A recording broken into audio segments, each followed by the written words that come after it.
Muy buenos días, chicos. El día de hoy vamos a iniciar este segmento de proteínas. Vamos a hablar el día de hoy de la digestión, de la absorción de proteínas, cómo se transportan, cómo se clasifican también. Y dentro de ello vamos a hablar de dos enfermedades causadas por una desnutrición o malnutrición, que es kwashiorkor y marasmo. Vamos a iniciar con unas 9 preguntitas, como ya conocen. Por favor, les pediría que ingresen al QR. Algo muy breve, por favor.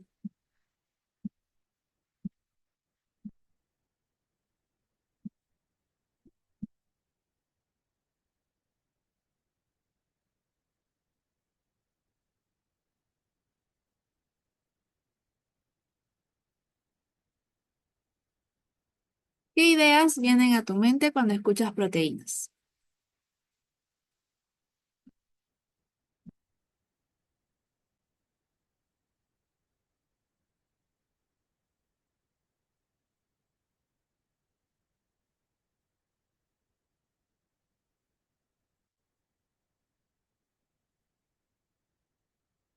Ingresen, chicos, por favor.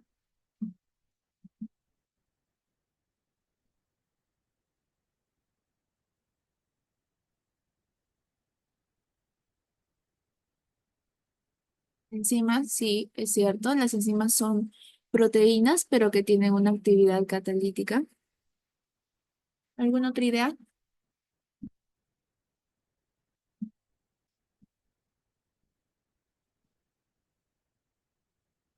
Colágeno. Colágeno es un tipo de proteína, es una proteína estructural que es un componente muy esencial en lo que son las articulaciones y en la piel. Vamos a ver más adelante cómo es que se clasifican las proteínas, ¿no? Por ejemplo, como las enzimas es un tipo de proteínas, el colágeno es otro tipo de proteínas, aminoácidos. Claro, aminoácidos es la forma en la que las proteínas van a terminar absorbiéndose, ¿no? Son los productos de la digestión, es la forma en la que se transporta todo nuestro organismo, la forma en la que lo usan nuestros tejidos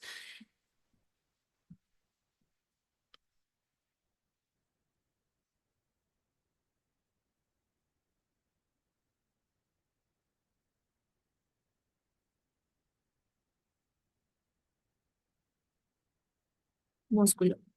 El músculo contiene una gran cantidad de proteínas que pueden ser degradadas en situaciones de ayuno, de inanición, para así liberar los aminoácidos y el cuerpo lo puede usar como una fuente de energía, dado que los aminoácidos también pueden convertirse en glucosa.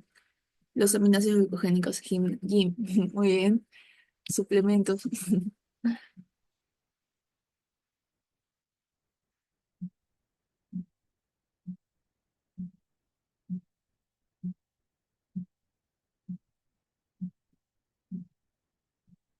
funciones variadas. Sí, es cierto.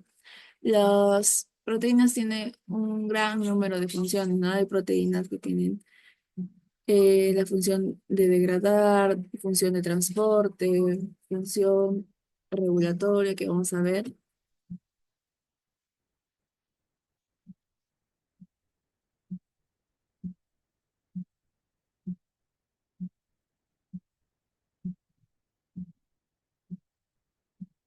La albúmina es la proteína más abundante en nuestro cuerpo, precisamente en el plasma o en la sangre. Complementos, complementos de comida.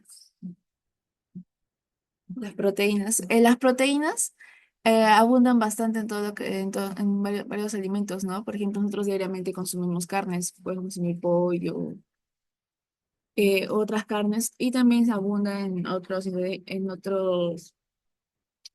alimentos como por ejemplo el huevo. Bueno, muchas gracias por sus participaciones. Vamos a iniciar con la clase que se llama Clasificación y Digestión de Proteínas, Kwashiorkor y marasmo. Aquí podemos ver un niño con Kwashiorkor.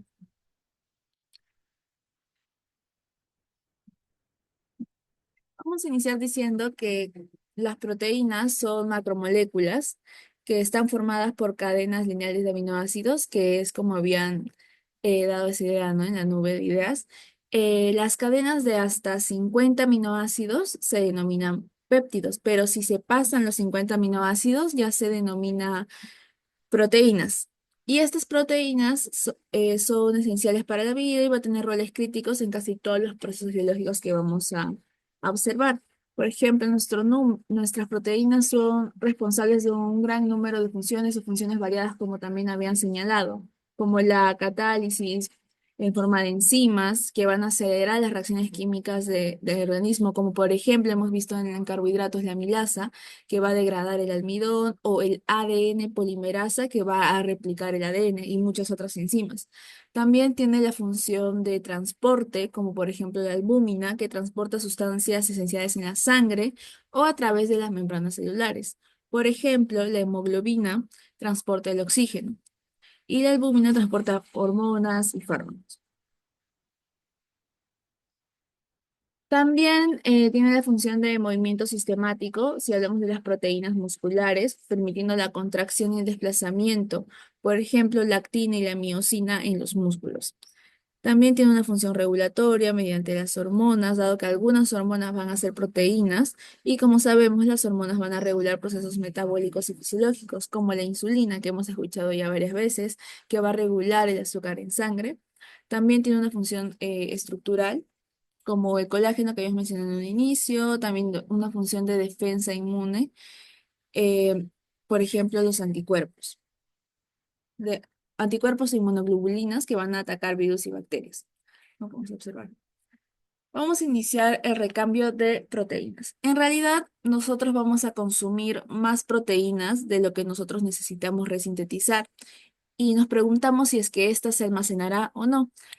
La respuesta es que no se almacenan, como por ejemplo si lo hacen los carbohidratos, ¿no? En forma de glucógeno o como hemos visto la forma de almacenamiento de los lípidos como triglicéridos. Acá en las proteínas es muy diferente. Todo lo que ingerimos se va a catabolizar a aminoácidos.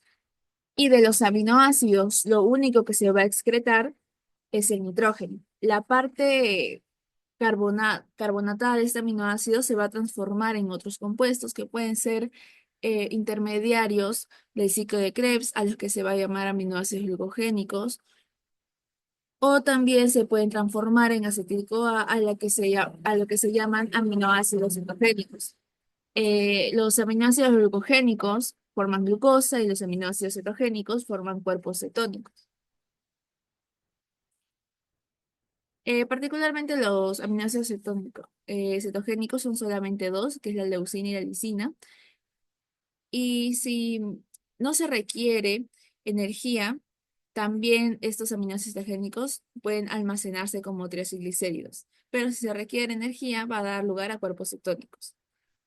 Entonces, la degradación y la síntesis, que es la renovación continua de proteínas celulares, se produce en todas las formas de vida. Cada día aproximadamente, los humanos obtienen alrededor de 1 a 2% de la proteína corporal total. Principalmente, esta es proteína muscular, donde se van a producir altas velocidades de degradación de proteínas en los tejidos que se van a someter a una reorganización estructural. Por ejemplo, hablamos del tejido uterino durante el embarazo o en el caso del músculo esquelético cuando se encuentra en estado de inanición. Mientras que aproximadamente el 75% de los aminoácidos liberados por la degradación de las proteínas se reutilizan, donde el exceso restante de aminoácidos libres no se almacena para un uso futuro. Los aminoácidos que no se incorporan inmediatamente a la nueva proteína se van a degradar rápidamente y la mayor parte de los esqueletos de carbono de los aminoácidos se convierten en intermediarios, como habíamos mencionado, en intermediarios del ciclo de Krebs o se convierten en acetil-CoA, mientras que el nitrógeno amino se convierte en urea y se va a terminar excretando por la orina. Una persona tiene un consumo diario entre 50 a 100 gramos de proteínas. Lo que se recomienda es un consumo de 0,8 a 1 gramo por kilo, aunque hay situaciones en las que se va a requerir un aporte mayor, ¿no? Como es en estrés metabólico.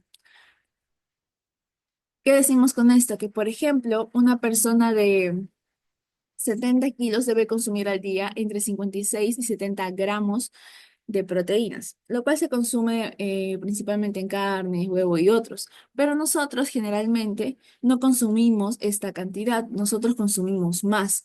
Y ese exceso es el que se va a tener que catabolizar. Lo que se excreta, que es igual a decir cataboliza, tiene que ser la misma cantidad de lo que se consume, es decir, entre 50 a 100 gramos. El cuerpo degrada entre 300 y 400 gramos de proteína al día, y esta misma cantidad que se ha degradado debe sintetizarse para mantenerse el equilibrio, y es para ello que se emplea la cantidad de proteínas que se consumen diariamente y también los aminoácidos reciclados que han sido liberados de la degradación. Lo único que se va a eliminar de los aminoácidos son, como había mencionado, el nitrógeno. Y los aminoácidos que no se reutilizan van a ser catabolizados, eliminando su grupo amino en forma de urea, lo cual, como había mencionado, corresponde al 50 al 100%, de 50 a 100 gramos, disculpe.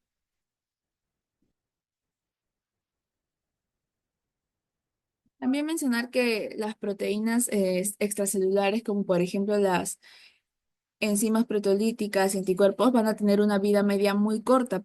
Es por ello que estas van a cambiar o van a renovarse rápidamente, mientras que las proteínas estructurales, como el colágeno, van a ser más estables. Por lo general, las enzimas que son claves en las vías metabólicas tienen una vida media muy corta. La clasificación de proteínas las podemos encuadrar en cuatro grupos. Primero, por su composición, donde las proteínas pueden denominarse holoproteínas cuando están formadas únicamente por un aminoácido, es decir, por el mismo aminoácido como es la queratina, o las heteroproteínas que van a contener una parte no proteica, es decir, las holoproteínas se forman solamente por aminoácidos sin ningún otro componente, mientras que las heteroproteínas van a contener, además de los aminoácidos, una parte que no proteica, a lo que se denomina grupo prostético. Además de los aminoácidos como es la hemoglobina, que contiene una parte proteica, que es la globina, y un grupo prostético, que es el hemo, que contiene hierro. También se puede clasificar por su conformación. Aquí solamente encontramos un tipo y se denominan las escleroproteínas, que van a ser proteínas fibrosas con funciones estructurales, como es el colágeno y la queratina. Por su solubilidad se pueden clasificar en solubles e insolubles. Las proteínas solubles son, por ejemplo, la hemoglobina, que es la transportadora de oxígeno en la sangre, que se va a disolver en los líquidos biológicos, y las proteínas insolubles tenemos al colágeno, que no se disuelve en agua y es estructura de la piel y tejidos conectivos. También se puede clasificar por su función, donde pueden ser proteínas estructurales, proteínas transportadoras y otras, como habíamos ido mencionando al inicio. Por ejemplo, aquí tenemos a las proteínas estructurales. Estas se van a encargar de dar soporte mecánico, como habíamos mencionado, el colágeno, la elastina y la queratina. Luego tenemos a las proteínas transportadoras, que van a, como su nombre lo dice, transportar sustancias como la hemoglobina y también los citocromos. También tenemos a las enzimas o a las proteínas catalíticas, que van a catalizar reacciones bioquímicas como las amilasas, las proteasas y las lipasas. Otra función de estas proteínas es de almacenar, es decir, de servir como una reserva energética, a lo que se llaman proteínas almacenadoras, como por ejemplo tenemos a la caseína, a la ovoalbúmina. Luego tenemos a las proteínas defensoras, que se encargan de la inmunidad y protección, que se relacionan con el sistema inmune. Por ejemplo, tenemos a las inmunoglobulinas, o también llamadas anticuerpos, al fibrinógeno y a la trombina, que son componentes de la cascada de coagulación. También van a ser proteínas reguladoras, donde tenemos a las hormonas, que regulan procesos fisiológicos como la insulina, la gastrina, las hormonas tiroideas, la somatotropina. Otro grupo son las proteínas motoras, que se van a encargar de la contracción muscular, que van a permitir el movimiento, como es la miosina y la actina. también proteínas que van a encargarse de recepcionar señales, es decir, van a transmitir información en la membrana celular, como las glicoproteínas de membrana, y también las proteínas pueden ser toxinas, como por ejemplo tenemos a las prototoxinas, que se encuentran en los venenos de serpiente, y al Clostridium botulinum. Ahora sí, vamos a iniciar con la digestión de las proteínas. Entonces, yo consumo proteínas en el día y ahora estas las debo digerir, así como se digieren los carbohidratos y los lípidos, como ya hemos visto, para lo cual se van a requerir enzimas digestivas, enzimas pancreáticas y enzimas intestinales. Dentro de las enzimas que nosotros requerimos, podemos ver dos grupos, donde tenemos primero a las endoproteasas y luego a las exoproteasas. Las endoproteasas van a hidrolizar los enlaces peptídicos, es decir, los enlaces entre los aminoácidos específicos dentro de la cadena proteínica. Es por eso que se denomina endoproteasa, porque rompe la parte interna de la cadena. En este grupo, ¿qué enzimas actúan? Actúan la pepsina, que es secretada por el jugo gástrico, y actúan la tripsina, la quimotripsina y la elastasa, que son secretadas por el jugo pancreático, cuya finalidad de este grupo de enzimas de las endoproteasas es que se acorte esta cadena de aminoácidos para liberar poco a poco todos los aminoácidos. Luego tenemos a las exoproteasas que van a eliminar aminoácidos, pero que se ubican en los extremos. Es decir, una cadena de aminoácidos, como podemos observar en esta imagen, que puede ser péptido, proteína ya en este punto. Los extremos terminales son los grupos funcionales de cada extremo de la molécula. Por ejemplo, aquí tenemos al extremo amino terminal, que es el primer aminoácido de la cadena, el cual va a exponer a un grupo amino libre que no se encuentra unido a ningún otro aminoácido por un enlace peptídico. Este es el inicio de la secuencia proteica. Y del otro extremo vamos a tener al extremo carboxilo terminal, que es el último aminoácido de la cadena. Y posee un grupo carboxilo libre que tampoco se encuentra unido a otro aminoácido por ningún enlace peptídico. Y este se encuentra al final de la secuencia. Y cuando una proteína se sintetiza, la secuencia construye desde el extremo amino terminal hacia el extremo carboxilo terminal. En este grupo de exoproteasas vamos a tener a las carboxipeptidasas, que existen tanto carboxipeptidasa A como la carboxipeptidasa B, que van a ser secretadas por el jugo pancreático, las cuales van a hidrolizar el enlace peptídico por el extremo carboxilo, es decir, por este extremo, liberando los aminoácidos de este lado.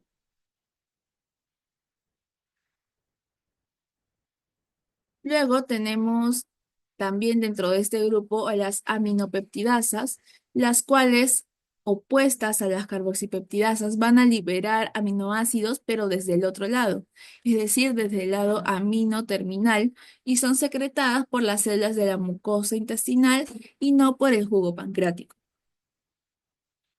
Si bien hasta ese punto ya se han liberado un gran número de aminoácidos, aún vamos a tener estructuras pequeñas que no se han liberado en forma de dipéptidos y tripéptidos, que es donde actúan otras enzimas, que son las dipeptidasas y las tripeptidasas, que son liberadas en el borde en cepillo de las células de la mucosa intestinal e hidrolizan dipéptidos y tripéptidos que no son sustratos de las aminopeptidasas ni las carboxipeptidasas. Entonces, viendo esta imagen, vamos a hacer un repaso. La digestión de las proteínas va a iniciar en el estómago, donde actúa la pepsina, como habíamos mencionado, que es una endoproteasa, que es secretada por el jugo gástrico. Esta primera enzima hidroliza las proteínas en forma parcial, reduciendo el tamaño de la cadena. Y el proceso de digestión va a culminar en el intestino delgado, con la participación de enzimas pancreáticas y enzimas secretadas por las células intestinales, teniendo como productos finales dipéptidos, tripéptidos y aminoácidos, los cuales van a ser absorbidos por los enterocitos.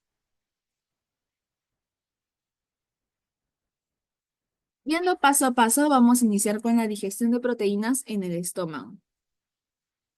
donde a diferencia de los carbohidratos y los lípidos, una parte significativa de la digestión de proteínas sí va a ocurrir en el estómago. Y se va a iniciar con la participación de esta enzima, que es la pepsina, que habíamos mencionado anteriormente, que actúa hidrolizando parcialmente a las proteínas. Además, sabemos que en el estómago se va a secretar ácido clorhídrico, que también tiene una función sobre las proteínas. Esta función es desnaturalizarlas. Y la desnaturalización de proteínas lo que va a generar es un cambio conformacional, cambiando la proteína de una forma, como podemos observar acá, de una forma dimensional a una forma lineal. Y con ello la pepsina va a poder actuar más ampliamente. Es decir, el ácido clorhídrico va a permitir al desnaturalizar las proteínas dar mejor sustrato para que las proteasas puedan hidrolizar a las proteínas. Además, el ácido clorhídrico activa el pepsinógeno, que es la enzima inactivada, a pepsina mediante la liberación de 42 aminoácidos. Es decir, tenemos al pepsinógeno, que es una enzima inactiva, y al activarse mediante el ácido clorhídrico secretado en el estómago, va a liberar 42 aminoácidos para hacer una enzima activa. También la mucosa gástrica va a secretar gastrina, que promueve la secreción de pepsinógeno a través de las células principales y que las células parietales también secreten ácido clorhídrico. ¿Y cómo actúa la pepsina? Ya hemos dicho que es una endoproteasa que va a romper los enlaces peptídicos de las proteínas desde su interior, pero dentro de esa estructura va a actuar sobre aminoácidos específicos para poder hidrolizarlos, siendo especialmente eficaz sobre enlaces peptídicos que involucran aminoácidos aromáticos, aminoácidos de cadena ramificada y metionina. Por ejemplo, actúa sobre fenilalanina, que son dos aminoácidos aromáticos. Actúa sobre la unión entre fenilalanina y tirosina, que son también ambos aminoácidos aromáticos, también sobre fenilalanina y leucina, que la fenilalanina es un aminoácido aromático y la leucina es un aminoácido de cadena ramificada. También sobre leucina y valina, que son dos aminoácidos de cadena ramificada, e isoleucina y metionina, donde la isoleucina es un aminoácido de cadena ramificada.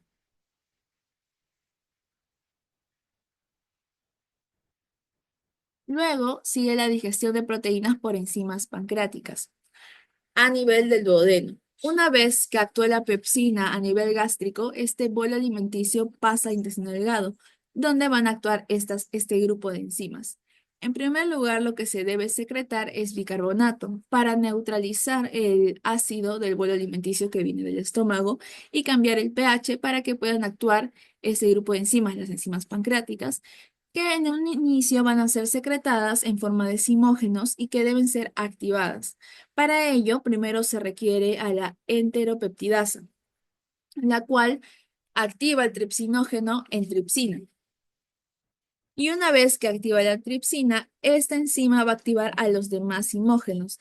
Activa de quimotripsinógeno a quimotripsina, de proelastasa a elastasa y de procarboxipeptidasas a carboxipeptidasas.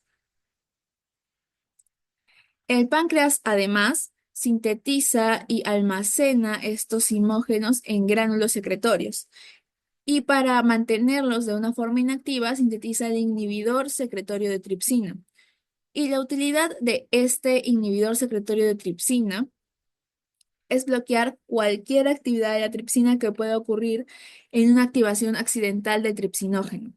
Si este inhibidor no estuviera presente, la acción del tripsinógeno llevaría a de la tripsina, llevaría a la activación de todos los zimógenos en el páncreas, lo que a su vez llevaría a la digestión de las proteínas pancreáticas.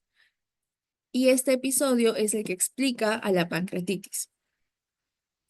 ¿Y sobre qué aminoácidos van a actuar estas enzimas ya activadas? La tripsina Va a catalizar la hidrólisis de ésteres de arginina y lisina.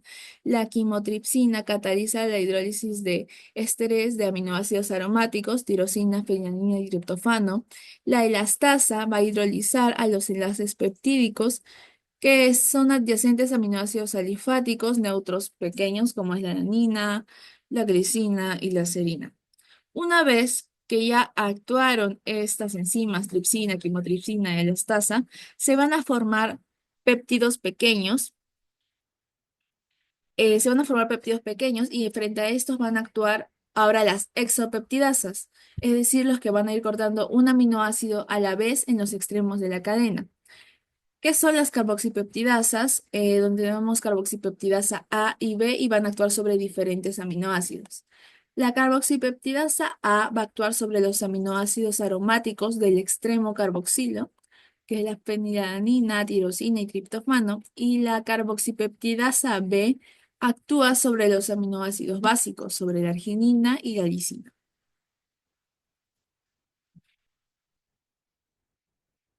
Continuamos con la digestión de proteínas por enzimas de células intestinales. El proceso de digestión va a culminar en el intestino con la participación de exopeptidasas que son producidas por las células del epitelio intestinal y actúan tanto en el borde en cepillo como en el interior del enterocito. Las aminopeptidasas van a actuar en el borde del cepillo, liberando un aminoácido a la vez desde el extremo amino de los péptidos, quedando así aminoácidos dipéptidos y tripéptidos, que pueden ingresar fácilmente al enterocito. En el enterocito van a participar las enzimas dipeptidasas, tripeptidasas, que van a culminar el proceso, los cuales van a hidrolizar los dipéptidos y tripéptidos, producto de las aminopeptidasas, liberando todos los aminoácidos. Aquí quería hacer unas preguntitas sobre lo que hemos visto, la digestión. ¿Podrían, por favor, unirse al QR? So-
Vale, pues.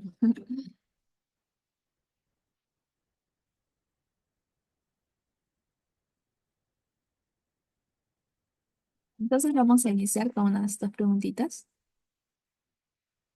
¿Cuál es la función principal de la pepsina en la digestión de proteínas?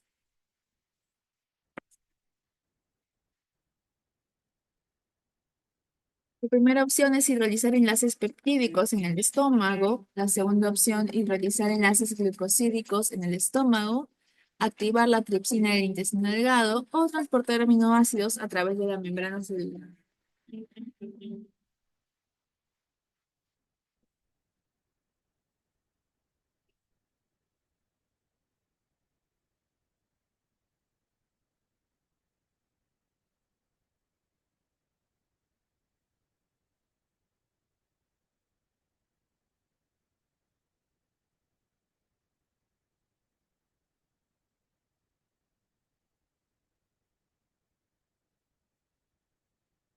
La respuesta correcta es hidrolizar enlaces peptídicos en el estómago. Muy bien. Bueno, yendo con las demás alternativas, vamos a ver que aquí dice hidrolizar enlaces glucosídicos en el estómago, que bueno, enlaces glucosídicos hablamos de los carbohidratos y la pepsina no degrada carbohidratos, solamente las proteínas. Activa la tripsina en el intestino delgado. La tripsina va a ser activada por la enteropeptidasa, no por la pepsina. La enteropeptidasa pasa de tripsinógeno a tripsina y luego la tripsina activa todas las demás enzimas. Igual, muchas gracias por participar. La otra es se transporta aminoácidos a través de la membrana celular. Este transporte de aminoácidos ocurre después de la digestión, entonces ahí ya no tiene ningún papel la pepsina. Una segunda preguntita. ¿Cuál de los siguientes enunciados sobre la digestión de proteínas en el intestino es correcto? En el intestino. Que bueno, en el intestino están todas las proteínas a excepción de la pepsina, ¿no? A las que hemos mencionado.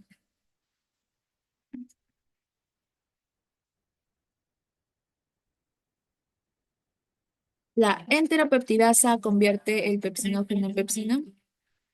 La tripsina activa otras proenzimas como la quimotripsina y la elastasa. La digestión de proteínas finaliza en el estómago o las carboxipeptidasas son endoproteasas que cortan en el centro de la cadena proteica.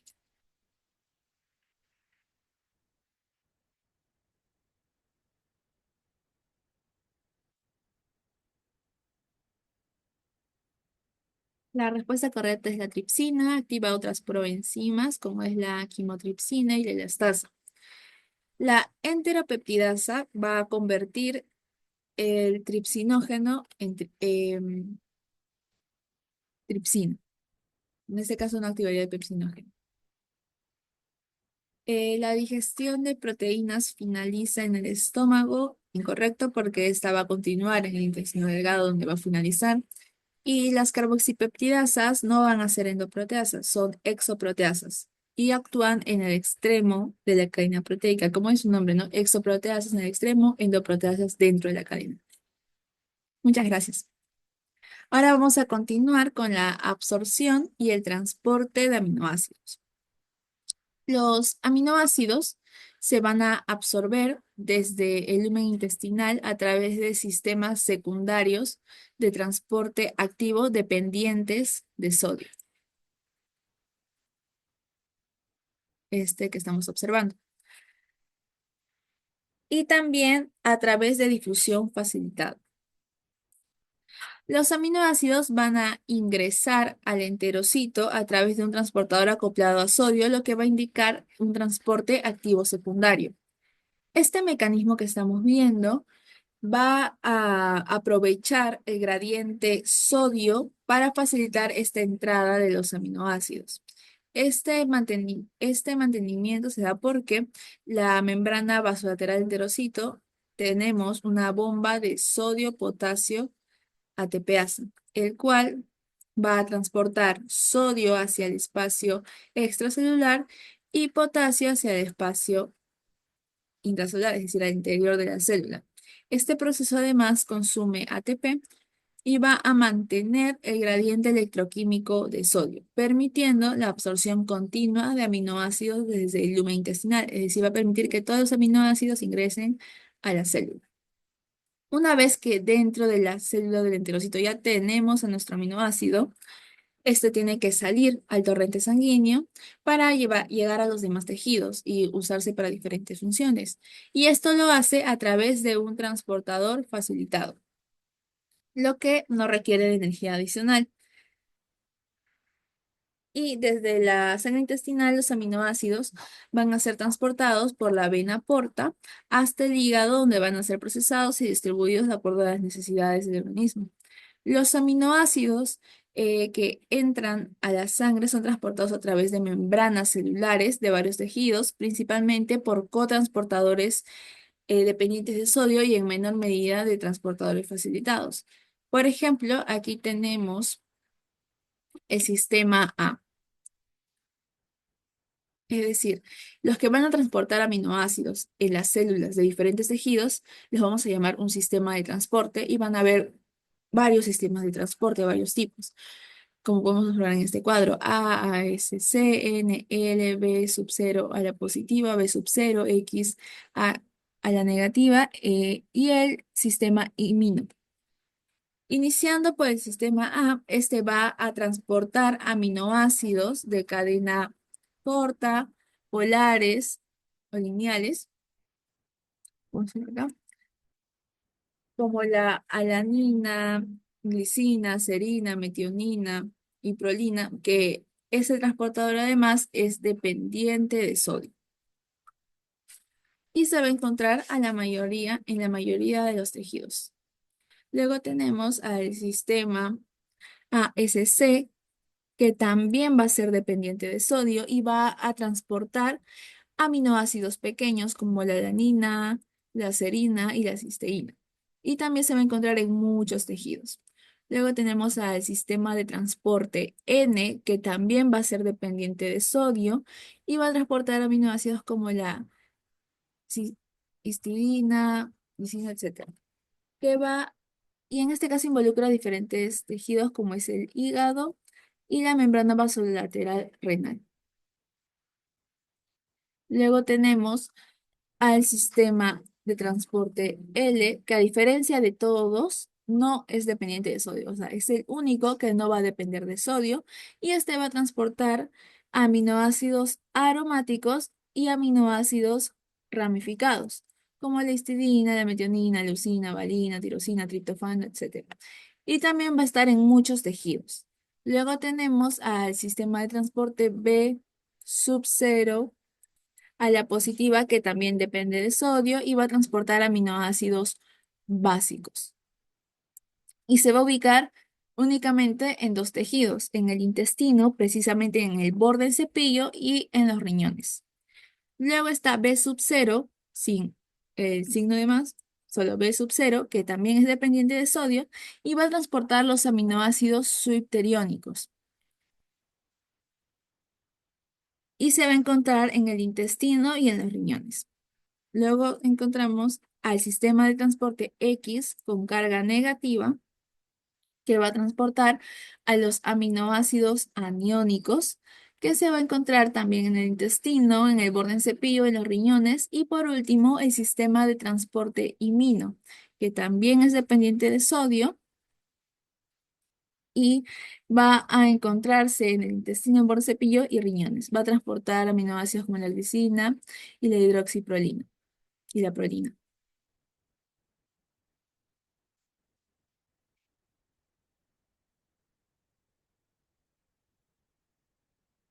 Este sistema de transporte que hemos visto, o estos sistemas de transporte, pueden tener alteraciones a las que vamos a denominar síndromes de malabsorción de proteína. Vamos a ver dos ejemplos. Vamos a ver a la enfermedad de Hartnup, cuál es un desorden autosómico recesivo que es causado por un defecto en el transporte de aminoácidos neutros en las células del epitelio intestinal y renal, es decir, por defecto en el sistema B sub 0, donde se involucra el gen SLC6A19. Los aminoácidos neutros o subteriones, incluyendo los varios aminoácidos esenciales como es la isoleucina, leucina, fenilalanina, trionina, triptófano y valina, así como algunos aminoácidos no esenciales como la alanina, serina y tirosina, no van a poder absorberse o no en la cantidad que normalmente lo hacían. Y a nivel renal, no se van a, tampoco se van a poder absorber con facilidad, provocando una hiperaminoaciduria. Estos pacientes, además, o una característica de ellos es que presenten o puedan presentar pelagra con erupción fotosensible, ataxia y síntomas neuropsiquiátricos. ¿Por qué? Porque debido a la deficiencia de triptofano, este va a ser un precursor de NAT y NADP, entonces ello condiciona a la pelagra. Este, esta pelagra también puede ser causada por deficiencia de niacina. Otro síndrome de malabsorción es la cisteinuria, que se va a producir, bueno, es una enfermedad autosómica recesiva y se produce por un defecto en el sistema B sub cero, pero A la positiva. Es decir, la enfermedad de Hartnup es el sistema B sub cero y cisteinuria, sistema B sub cero a la positiva. Y los genes involucrados van a ser el SLC7A9 y el SLC3A1. Pacientes con cisteinuria van a tener un defecto genéticamente determinado en el transporte de cistina y de los aminoácidos básicos, como es la lisina, la arginina y la ornitina, a través de las membranas con borde en cepillo de las células del intestino delgado y en los túbulos renales. Sin embargo, estos pacientes no aparentan tener síntomas por insuficiencia de aminoácidos, en parte porque el aminoácido cisteína, que es oxidado en la sangre y orina para formar el disulfuro cisteína, y la arginina van a ser aminoácidos no esenciales. Es decir, la cisteína y la arginina son aminoácidos no esenciales. Y además, la ornitina también puede sintetizarse.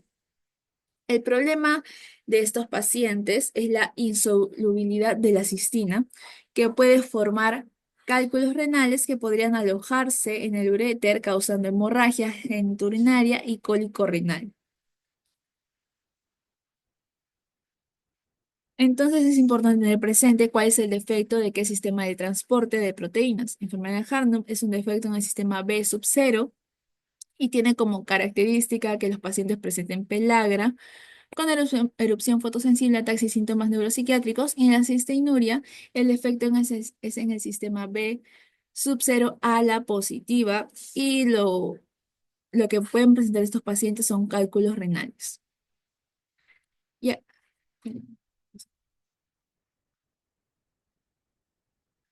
Este es un resumen de lo que es la absorción de proteínas. Tenemos la digestión en el estómago, en el lumen intestinal, en el duodeno, en el borde en cepillo, en el intestino delgado, así como su absorción por los enterocitos y su transporte a la circulación sanguínea.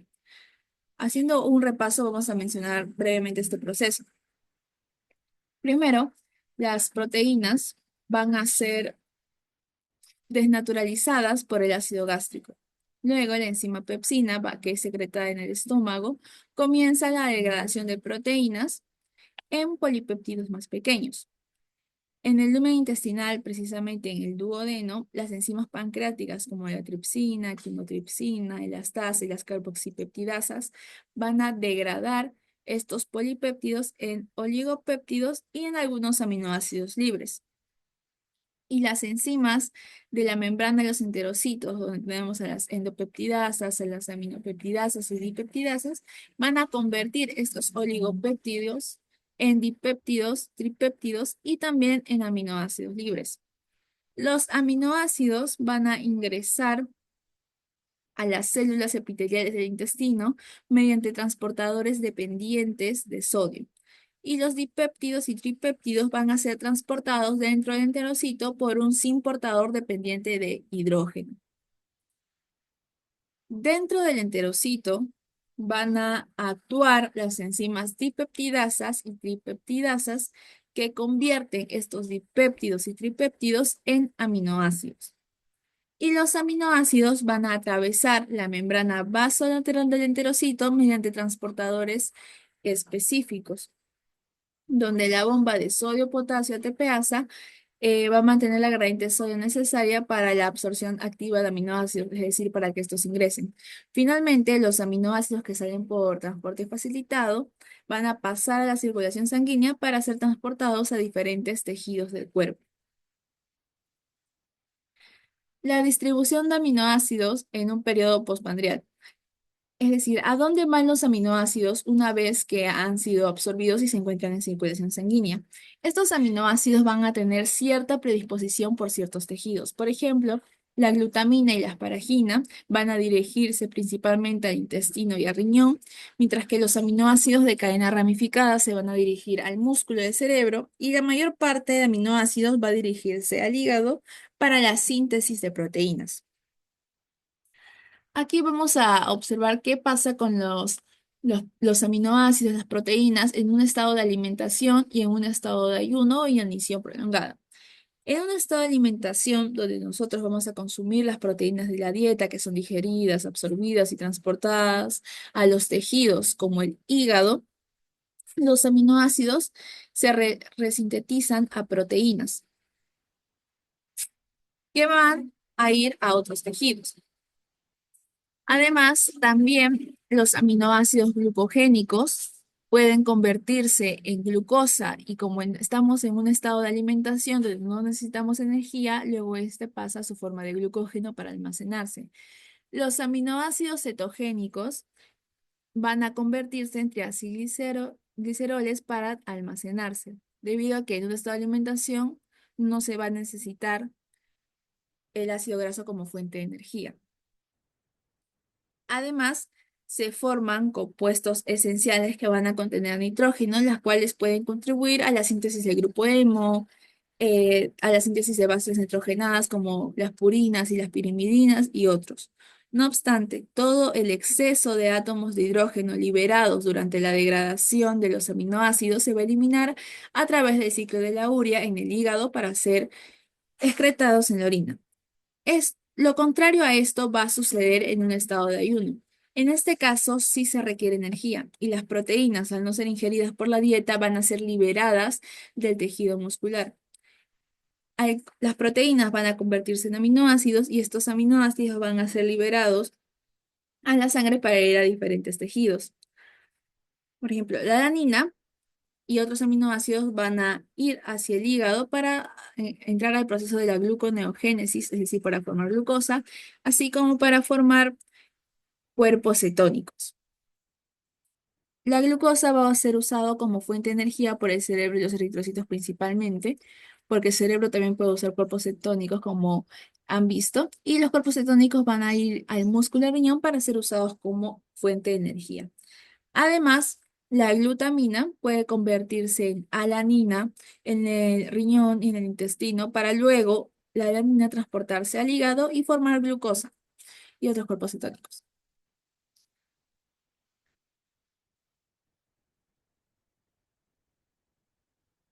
Aquí tenía otra pregunta para luego entrar a la siguiente parte que va a ser las proteínas que se encuentran en la sangre y cómo estas se evalúan a través de un proteinograma.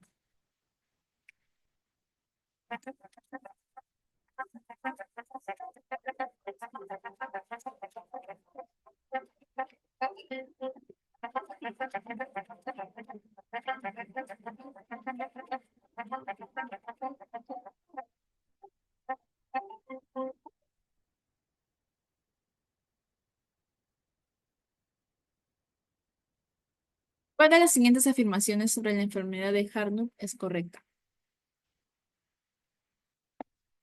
Es causada por un defecto en el transporte de aminoácidos básicos, provoca pelagra, ataxia y síntomas neuropsiquiátricos. No afecta la absorción intestinal de aminoácidos y se caracteriza por la acumulación de cistina en los riñones.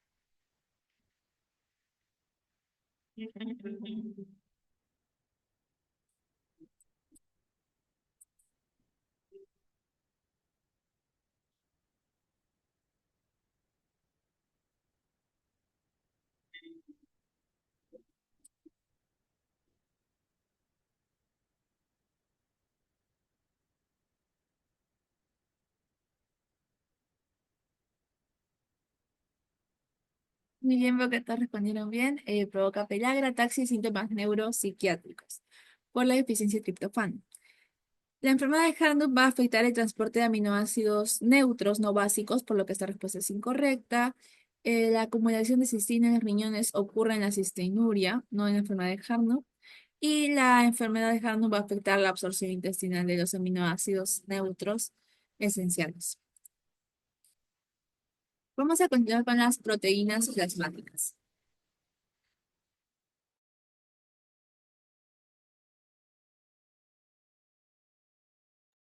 En la sangre, las proteínas se van a dividir en varias clases, cada una con funciones específicas en el cuerpo. Y las proteínas principales en el plasma van a ser las albúminas y las globulinas, las cuales se van a dividir en alfa 1, alfa 2, beta y gamma.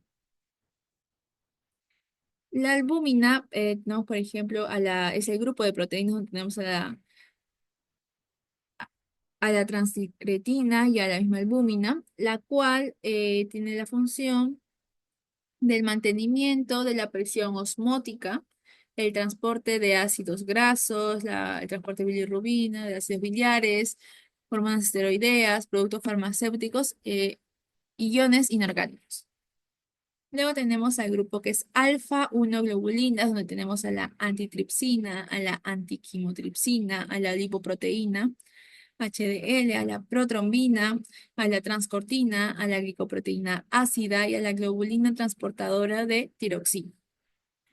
La antitripsina va a encargarse de la inhibición de la tripsina y de otras proteasas, la antiquimotripsina de la inhibición de la quimotripsina, la lipoproteína del transporte de lípidos, la protrombina es el factor de coagulación 2 que se convierte luego en trombina, la transcortina del transporte de cortisol, corticosterona y progesterona, y la glicoproteína ácida del transporte de progesterona, y la globina transporte de tiroxina va a transportar las iodotironinas. Luego tenemos otro grupo que es alfa-2 globulina, donde tenemos a la ceruloplasmina, que tiene la función de transportar iones de cobre, a la antitrombina 3, que va a inhibir la coagulación sanguínea, la aptoglobina, que se une a la hemoglobina, la colinesterasa, tiene como función la escisión de ésteres de colina, luego este plasminógeno, que va a ser un precursor de la plasmina, que se encarga de degradar los coágulos que se encuentran en la sangre, la macroglobulina, que se encarga de la unión de las proteasas y del transporte de iones de zinc, también la proteína transportadora del retinol, que va a transportar a la vitamina A, y a la proteína fijadora de vitamina D, que va a transportar calcioles. Otro grupo es las beta-globulinas, donde tenemos a la lipoproteína LDL, que como conocemos va a transportar los lípidos, a la transferrina, transporta los iones de hierro, al fibrinógeno, que es el factor de coagulación 1, a hormonas sexuales, la globulina fijadora, la transcobalamina y la proteína C reactiva. La proteína C reactiva se encarga de activar el complemento y la transcobalamina de transportar la vitamina B12. Y la hormona sexual globulina fijadora va a transportar la testosterona y el estradiol. Luego tenemos a las gamma globulinas, donde tenemos a los anticuerpos, a las inmunoglobulinas, donde está la IgG, IgA, IgM, IgD e IgE.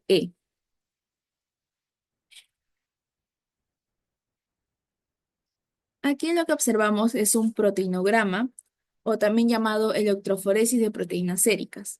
Esta es una técnica que se utiliza para separar y visualizar las proteínas del suero, es decir, estas proteínas que hemos visto se van a ir separando en función a su tamaño, en función a su carga eléctrica y a la velocidad de migración en un campo eléctrico. Este análisis permite identificar y cuantificar las principales fracciones proteicas como es la albúmina y las globulinas. En esta imagen vamos a observar la línea. Esta línea lo que va a representar es la distribución de las proteínas séricas de acuerdo a su concentración. El pico más alto corresponde a albúmina porque es la proteína que más abunda en el plasma. Luego van a aparecer ondas más pequeñas que van a representar a las diferentes fracciones de las globulinas, la alfa-1, la globulina alfa-2, la globulina beta y la globulina gamma. Aquí podemos observar una banda de diferentes intensidades de color azul en el gel, donde el azul más intenso va a corresponder a la albúmina debido a que hay una mayor concentración de esta.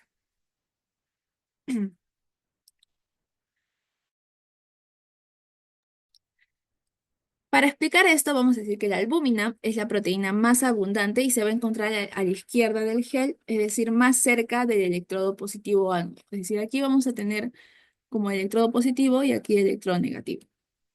La albúmina se va a encontrar más a la izquierda porque tiene una carga negativa a pH fisiológico, entonces se va a mover fácilmente y rápidamente hacia el ánodo formando una banda intensa y bien definida. Luego tenemos a las globulinas que se van a separar en diferentes fracciones de acuerdo a su tamaño y a su carga eléctrica. Tenemos primero a las globulinas alfa 1 que se encuentra inmediatamente después que está después de la albúmina, pero más hacia el centro del gel. Estas van a migrar de una forma más lenta debido a que tienen una menor carga negativa y que tienen un mayor tamaño que la albúmina. La banda es, como pueden ver, muy tenue en comparación con la albúmina. Luego tenemos a las globulinas alfa 2, las cuales están a la derecha de alfa 1, más hacia el centro del gel, y esta banda puede volverse más intensa en presencia de proteínas de fase aguda, como es la aptoglobina. Es decir, hemos visto acá que en este grupo de la alfa 2 globulinas tenemos a la aptaglobina. Aptoglobina, disculpen, la cual es una proteína de fase aguda y en situaciones de inflamación aguda esta va a encontrarse incrementada y es por ello que esta banda puede hacerse de un color más intenso, así como puede incrementar esta línea, es decir, el tamaño. Luego tenemos a las globulinas beta, que se van a mover más lentamente que las alfa globulinas, ubicándose a la derecha.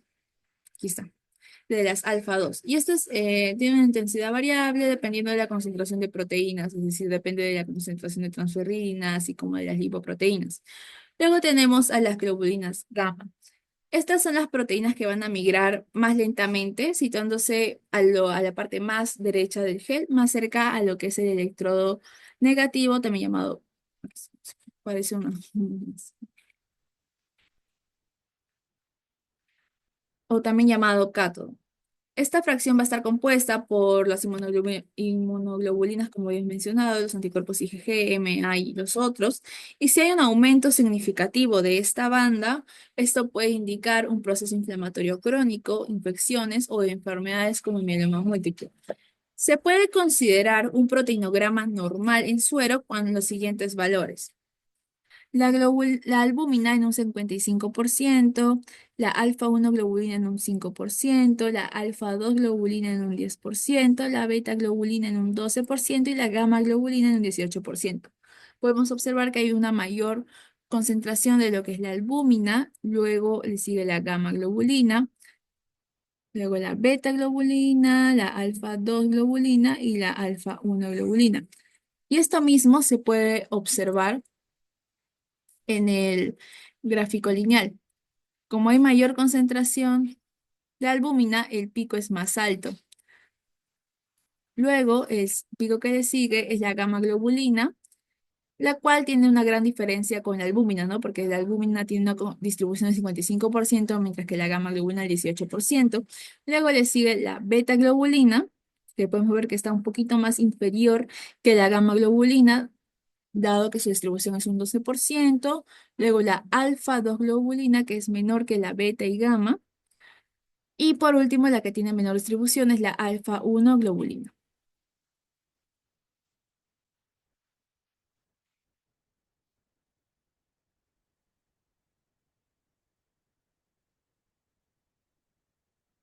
El proteinograma es muy importante y se emplea en ciertas enfermedades o en ciertos procesos como en inflamación aguda, inflamación crónica y mieloma múltiple. Es decir, permite detectar el incremento de las proteínas plasmáticas en nuestro cuerpo, así como también su disminución. El proteinograma en una inflamación aguda se va a caracterizar por un incremento de la función de las alfa globulinas. Principalmente va a incrementar la alfa 2, pero también puede haber un incremento de la alfa 1. Este patrón, o sea, el incremento de estas globulinas refleja la respuesta del organismo ante una agresión como es una infección, un traumatismo, cirugía, enfermedades autoinmunes o neoplasias. Las proteínas que van a aumentar en la fracción alfa globulina van a ser las proteínas de fase aguda, como habíamos mencionado, la aptoglobina y la ceruloplasmina, las cuales van a ser esenciales para la modulación de la respuesta inflamatoria y la protección del organismo. Además, también puede disminuir los niveles de albúmina.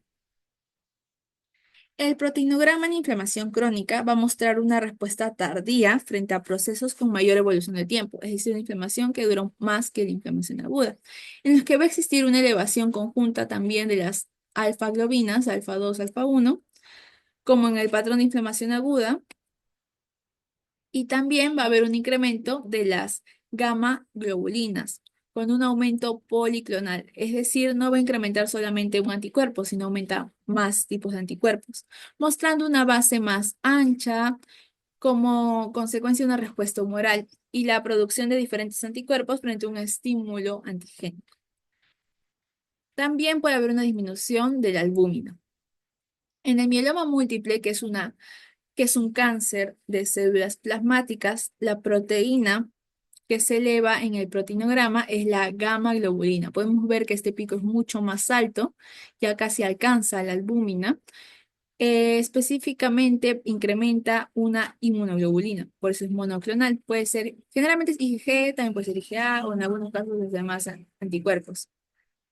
En lugar de una banda ancha y difusa, como es el caso de la inflamación crónica, se observa un pico alto, estrecho, que se conoce como pico M monoclonal. Esto va a indicar la proliferación clonal de un solo tipo de inmunoglobulina que son producidas por las células plasmáticas malignas, porque el mieloma múltiple es un cáncer de células plasmáticas.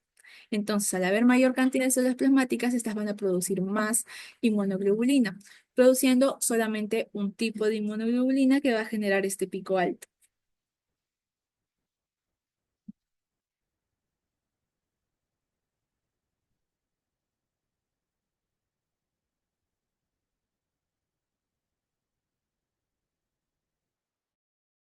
Ahora vamos a pasar a la segunda parte de esta clase, que es la desnutrición calórica proteica.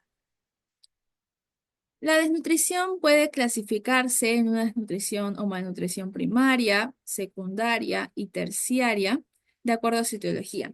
La primaria, o también llamada malnutrición exógena, es decir, por la falta de alimentación, mientras que la secundaria es endógena o propia del paciente, es decir, el paciente va a tener una patología de por medio que le está condicionando esta desnutrición, y la malnutrición terciaria es mixta, es decir, tanto por falta de alimentación como por una condición del paciente.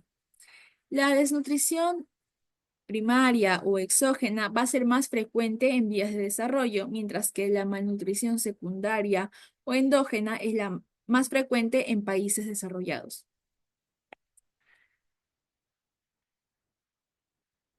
Podemos observar que los factores patogénicos en la malnutrición primaria es el déficit de aporte calórico y o proteico, que es causado por pobreza, por incapacidad del anciano o un niño maltratado, y la malnutrición secundaria, como ya he mencionado, es un problema en el paciente. Por ejemplo, aportes energéticos proteicos insuficientes. En el caso de la anorexia, náuseas y vómitos, disfagia, obstrucción gastrointestinal, depresión, alteración del nivel de conciencia, así como por un aumento en la pérdida de nutrientes, como en los casos de malabsorción, en la diarrea y vómitos, en las pérdidas renales, fístulas digestivas, sobrecrecimiento bacteriano en el intestino, pérdidas proteicas digestivas, glucosuria, o por un aumento de las necesidades nutricionales que se puede dar en ciertos procesos como la fiebre, infección, politraumatismo, cáncer, quemados, etcétera. Es decir, la malnutrición primaria es porque no consume alimentos porque no tiene esa facilidad, como es en condiciones de pobreza, y es por ello que es más frecuente en vías de desarrollo, mientras que la secundaria es por un problema del paciente, tanto porque haya habido aportes energéticos proteicos insuficientes, como un aumento de pérdida de nutrientes o por un aumento de las necesidades nutricionales.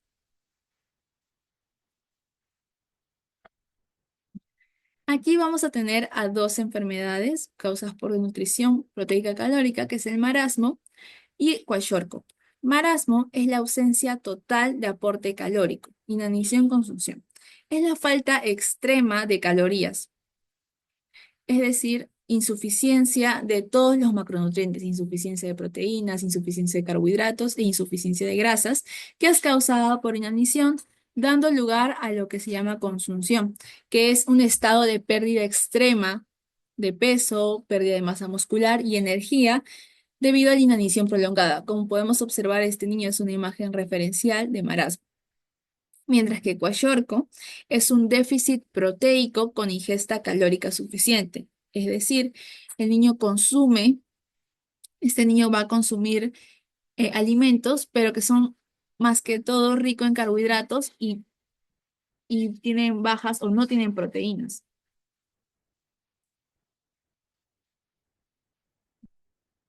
El marasmo va a ser típico en menores de 1 año, mientras que el kwashiorkor va a ser típico en mayores de 1 año. Marasmo, o también conocido como el desnutrido seco, es literalmente vamos a observar un niñito de piel y hueso, mientras que en kwashiorkor va a tener un edema nutricional que es lo que lo define. A este grupo de niños también se le pueden conocer como el desnutrido húmedo, pero no porque su piel esté húmeda, al contrario, su piel es seca, sino se le da este término por la presencia de edemas.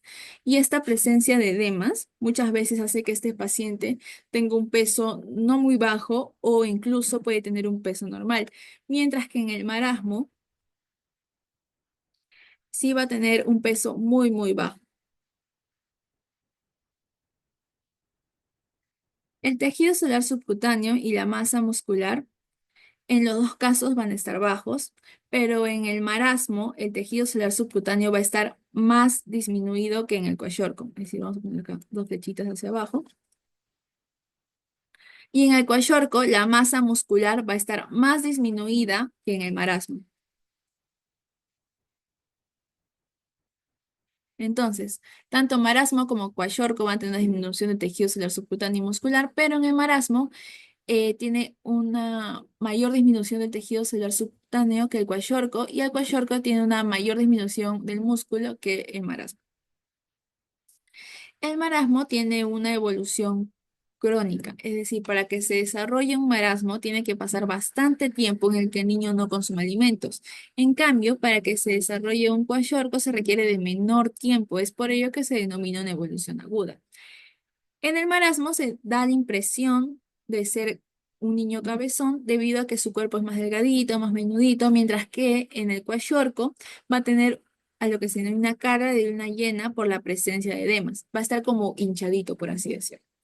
En el marasmo, los niños van a tener un cabello fino y escaso, inclusive se cae, mientras que en el kwashiorkor también van a tener un cabello seco, opaco, pero que lo diferencia es el signo de la bandera, que el signo de la bandera es la hipopigmentación del cabello o cabello descolorido, color castaño, rojizo, en forma de líneas o bandas.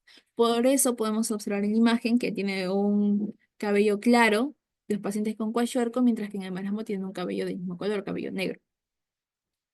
Los niños con marasmo van a tener una piel fina y seca, mientras que en el kwashiorkor, además de tener una piel fina y seca, van a tener unas manchitas. Podemos ver estas manchitas blancas, a lo que se denomina dermatosis pelagroide, que es por deficiencia de vitamina B3 o niacina. En el marasmo, el niño se dice que tiene cara de mono, de viejito o de paso, mientras que Kwashiorkor va a tener hepatomegalia, lo cual va a causar una distensión abdominal. Podemos ver que estos niños están como con su barriga más voluminosa y es porque por la presencia de edemas, así como por el agrandamiento del hígado, hepatomegalia. En el marasmo va a aparecer el signo del pantalón, debido a que al no tener músculo ni grasa en los glúteos, la piel de los glúteos se va a caer como si fuera un pantalón. Es por eso que se le da este nombre.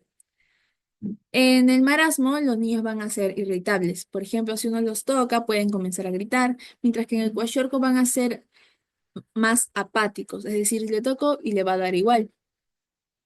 En el marasmo van a tener un apetito conservado, es decir, un apetito incrementado, lógicamente porque no tienen una buena alimentación, y en cambio en el kwashiorkor van a tener un apetito disminuido. Y con respecto al pronóstico, el paciente con marasmo tiene un peor pronóstico que los pacientes con kwashiorkor.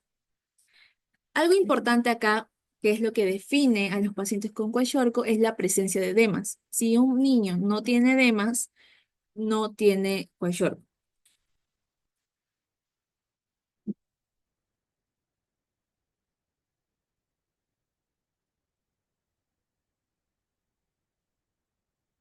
Uno de los trastornos más importantes que están asociados con la desnutrición calórico-proteica es la atrofia del timo, lo que va a conllevar a una disminución en la producción de los linfocitos T y a un sistema inmunológico debilitado. Además, las proteínas van a ser esenciales para el funcionamiento del sistema inmunológico, ya que forman la base estructural y funcional de muchas células y moléculas que son claves en la defensa del organismo. Cuando hay un déficit de proteínas, como en la desnutrición calórico-proteica, el sistema inmunológico se va a ver gravemente afectado, aumentando lo que es la susceptibilidad a infecciones. Por ejemplo, los linfocitos T y B, los macrófagos y los neutrófilos van a requerir de proteínas su formación, para su formación y su funcionamiento, por lo que un déficit proteico va a reducir el número y la actividad de estas células, debilitando la inmunidad. Además, el sistema de complemento, el cual es un conjunto de proteínas que favorecen la opsonización, va a encontrarse debilitado, debido a que se va a alterar su producción, disminuyendo la capacidad del cuerpo para enfrentar o eliminar infecciones.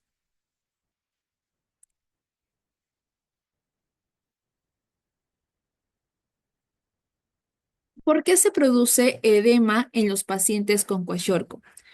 Esto se debe a un juego de las presiones.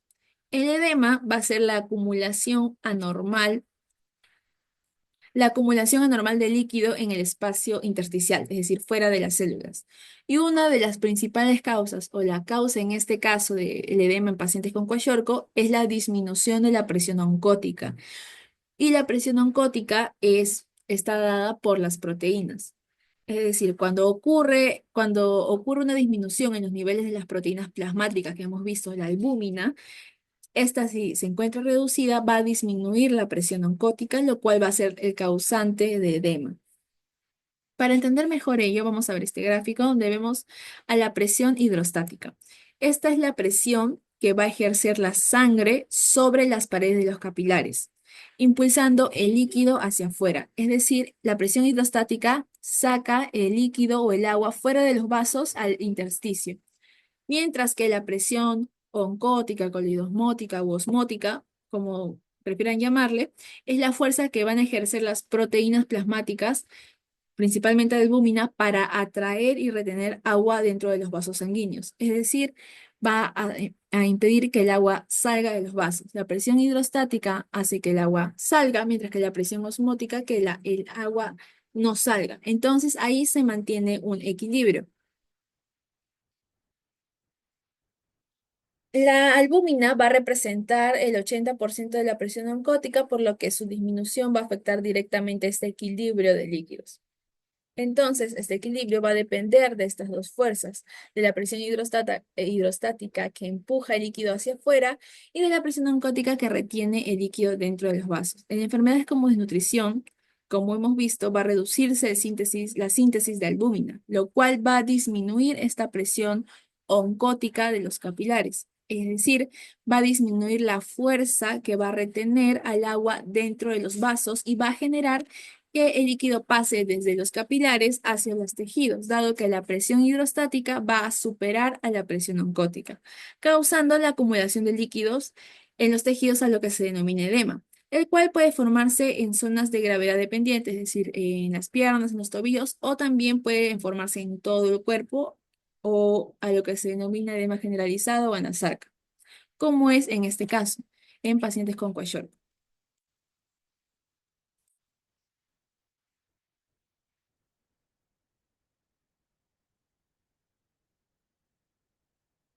Aquí podemos observar fotografías de los pacientes con marasmo.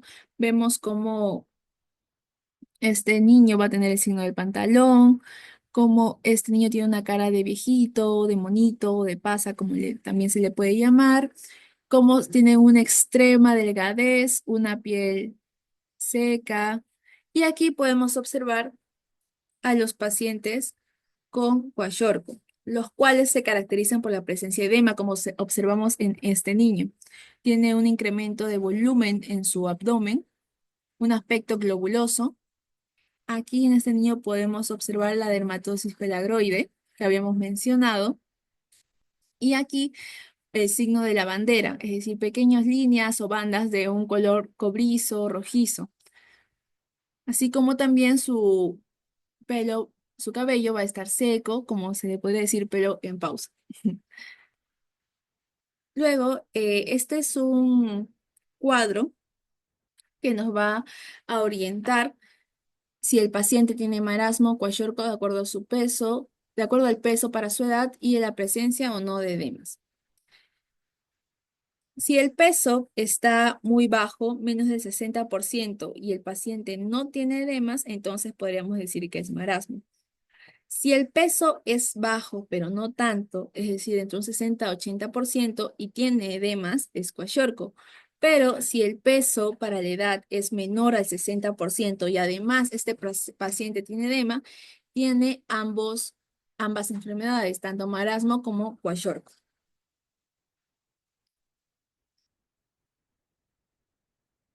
Por último, quisiera realizar unas dos preguntitas sobre lo que hemos visto kwashiorkor y marasmo.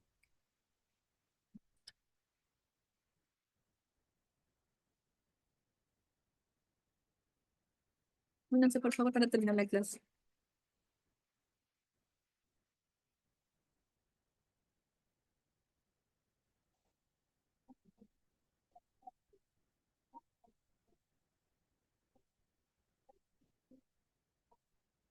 Vamos a iniciar con la cuarta pregunta. ¿Qué caracteriza el kwashiorkor en comparación con el marasmo?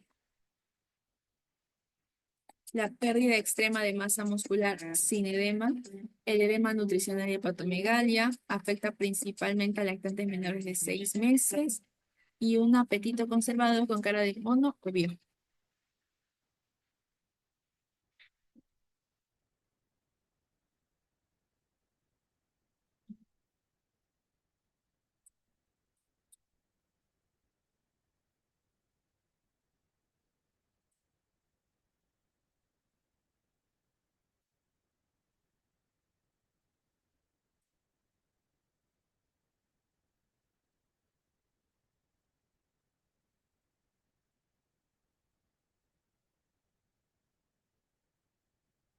Muy bien, todos responderán correctamente. Es el edema nutricional y hepatomegalia.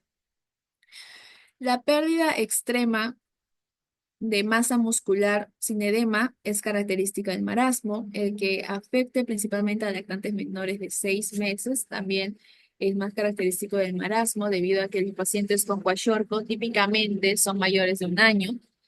El apetito conservado con cara de mono o viejo la cara de mono o viejo es típica del marasmo, pero el apetito conservado también va a ser típico del marasmo. Otra pregunta, la última. ¿Cuál es la principal causa del edema en el kwashiorkor? Deficiencia de ácidos grasos esenciales, aumento de la síntesis de proteínas plasmáticas, es decir, más albúmina, disminución de la presión oncótica por hipoalbuminemia o un exceso de sodio en la dieta.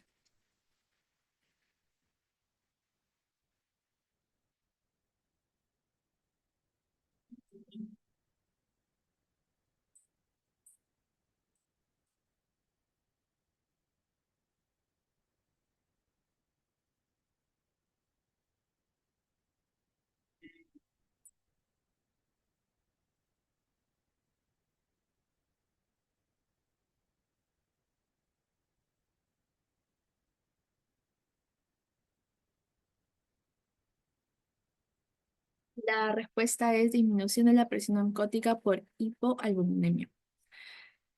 La deficiencia de ácidos grasos esenciales puede causar problemas en la piel, pero no es la causa principal del edema. El aumento de la síntesis de proteínas plasmáticas en kwashiorkor, más bien hay una disminución de las proteínas plasmáticas debido a que como el paciente no ingiere, tiene una dieta deficiente de proteínas, no tiene cómo resintetizar las proteínas. Es por ello que va a disminuir en su organismo. Y no se debe el edema al exceso de sodio, sino a la baja concentración de albúmina o también llamado hipoalbuminemia en la sangre, que es la respuesta correcta.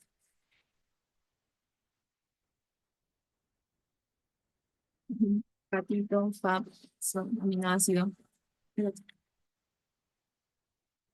Muchas gracias por participar. Esto ha sido todo por la clase de hoy. Saben que si tienen alguna pregunta pueden realizármela ahora o si no al QR o al WhatsApp, ¿no? Como ustedes prefieran o se les haga más fácil. Muchas gracias por asistir y por estar participando. Que tengan un buen día.